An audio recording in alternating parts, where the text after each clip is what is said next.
Ayun, so ayun mga lot, meron tayo ditong tinapos na kaha. So ito yung kaha ng taga Mindanao mga lot. Ayan, ngayon gagawin natin yung mga lot, yung mga ali-alikabok ay yung mga niliha ko.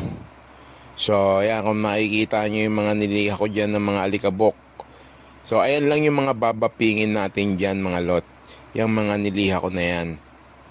So yung finished product natin ng mga kaha, so actually hindi naman siya less bapping. Ang babapingin na lang talaga dyan mga lot, yung mga alikabok lang. Mga alikabok, lilihain ko lang tapos babapingin na natin yan. Yung kung makikita nyo yung pinaka-finished product natin dyan sa kaha ng Raider na yan, mga lot, ayan, may mga kumikinang-kinang. So ayan yung ginamit natin na prismatic. So ang ginawa natin kulay dyan mga lot, ayan yung Moonlight Violet. Ayan. So makikita nyo naman yung kintab nyan, no?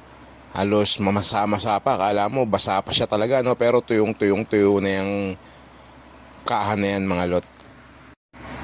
Ayun na mga lot, yung mga kaha na yan, ayan lang yung mga part na may alikabok. Kaya ayan lang yung babapingin natin at ayan lang din yung niliha ko. Ayan yung gagamitin natin pambapping dyan, yung portable na pambapping ko mga lot. Makikita nyo yung pambapping ko, ang liit lang, pang kamay lang talaga yan. So sobrang ganda gamitin niya ang pambapping na yan, ng yung maliit na pambapping ko na yan mga lot. Ayan na mga lot, mag-apply na tayo dyan ng wax. Tapos, babapingin na natin yan ng portable bapping machine natin mga lot. So, panoorin natin yung pagbabapping ko dyan mga lot.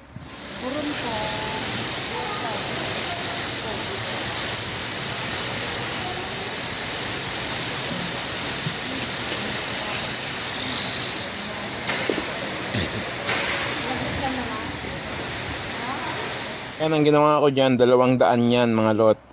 So unang pasada ko dyan, tapos pinunasan ko lang, tapos pinasadahan ko ulit ng bapping. So sobrang gaan ng trabaho pag may ganyang comfortable na bapping machine mga lot.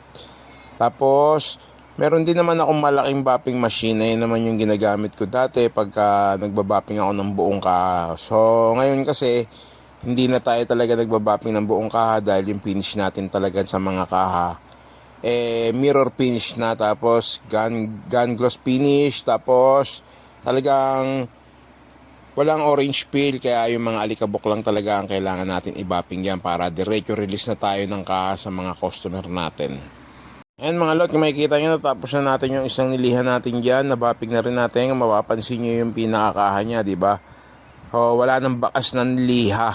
So yung kintab niya pantay na sila, parang wala tayong binapping dyan. So wala na rin alikabok yung binanatan natin na bapping dyan mga lot.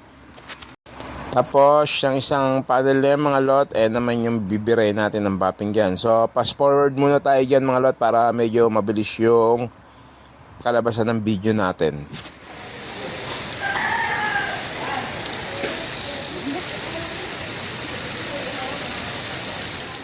Ayan na mga lot, wala na yung alikabok. Ayan, naliha ko na, makinis na siya. So yung part lang ng alikabok yung binapping ko mga lot.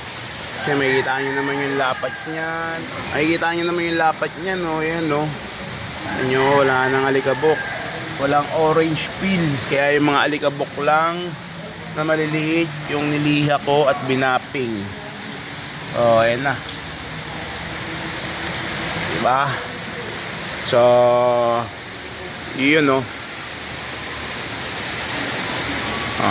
Check nyo na malapit. Nakita nyo yung latag. Nakita nyo yung lapat. Yan, walang orange peel yan.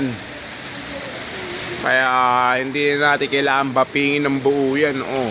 So, nakita nyo, mirror finish, diba? Ayan, no? Tapos gun gloss pa. So, ayun mga lot.